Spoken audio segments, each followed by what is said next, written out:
Dear sisters from the Sadc region, it is my pleasure to send you my message of solidarity for this Sadc Gender Protocol Summit and Awards event. Thank you for your honor of requesting me to address you as a woman in the highest position in the Sadc region. I'm your product, so I also address you as a sister from the movement, having spent most of my adult life in the civil society championing women's rights. Therefore, I want you to know that for me, it is an obligation to remain connected to the movement and to provide the needed voice from a high office on issues of women's emancipation and gender equality within the region and beyond. In presenting the best practice of the Sadc protocol work, this summit presents a good opportunity for stock-taking of all the Sadc has done in enhancing women's attainment of equality in the region. The best practices will also enable us to learn from each other. I hope that everyone in the summit can be inspired by what their sisters are doing in every part of the region.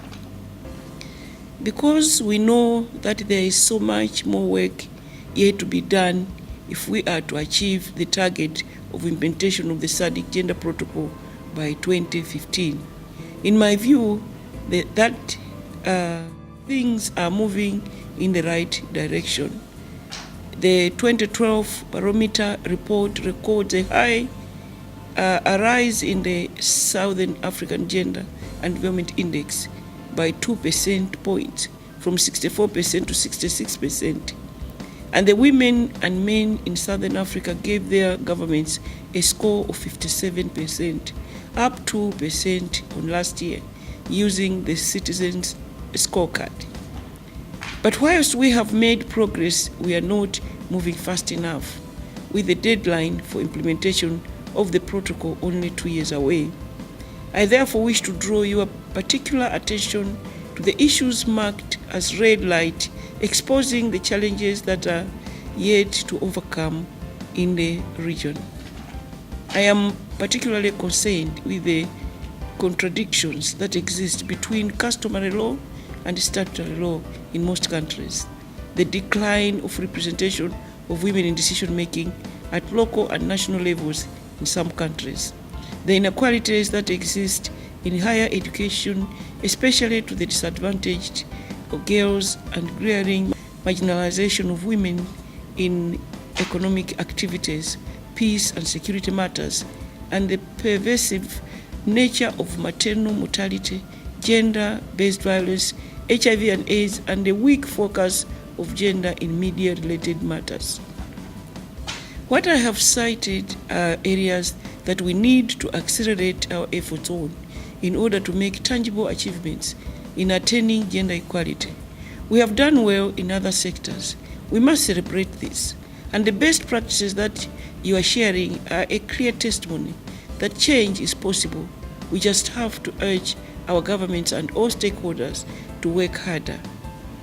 On a personal note, I share your disappointment that Malawi is one of the countries that has not yet ratified the protocol. I want to inform you that I have tasked my Minister of Gender to ensure that this process is facilitated expeditiously and that Malawi should deposit instruments at the Sadc Secretariat as soon as possible. Ladies and gentlemen, I'm determined that Malawi will play its part in accelerating the implementation of the Sadc Gender Protocol.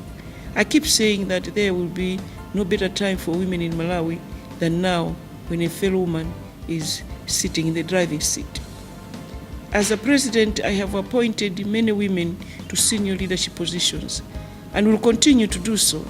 I've just recently assented to the new Gender Equality Bill in Malawi, which enshrines equal access and rights for men and women.